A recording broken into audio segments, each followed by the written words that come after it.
हमारे पापों का नाश, जैसे हम प्रतिदिन गीता जी अध्याय नंबर 18 के श्लोक 25 से लेकर और 31 तक ये वर्णन किया है कि अर्जुन, जैसे सभी कर्म भले ही उनमें पाप भी हो रहे हैं वो त्यागे नहीं जा सकते।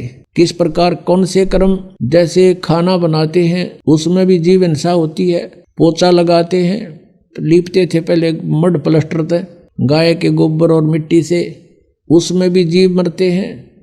खेती करते हैं किसान, उसमें भी खेती में भी जीव मरते हैं। तो ये कर्म, जैसे व्यापारी व्यापार करता है उसमें भी जीव मरते हैं, कणक तोलते हैं और सौदा करने के लिए इधर उधर जाते हैं गाड़ियों में या वैसे पैदल।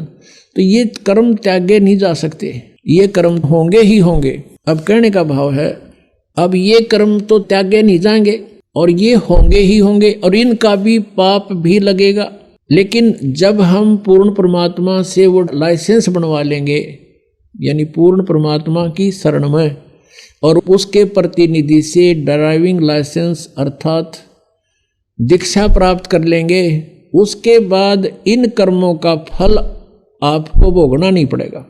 उसमें परमात्मा ने बताया है कि इच्छा कर मारे नहीं और बिन इच्छा मर जा, कह कबीर दास का फिर पाप नहीं लगा। हम अपने उद्देश्य को लेकर के सफर कर रहे हैं। जैसे किसान खेत में जाता है, फिर हल जोतता है, यदि उसके पास ये नाम नहीं है, ये सच्चा नाम नहीं है, तो उसकी कहते हैं एक हलाई में, एक हलाई ज़्यादा से ज़्यादा 30 फुट चौड़ी और 200 फुट लंबी ला लो, 40 फुट चौड़ा और 200 फुट लंबा, ये एक क्षेत्र, इतने टुकड़े में एक हलाई में हाड़ी को, किसान को इतने पाप हो जाते हैं जैसे 1000 कसाईयों को लगते हैं। अब वो पाप उसके बैंक अकाउंट में लिखे गए, फिर उसको पुण्य भी मिलता है किसान को।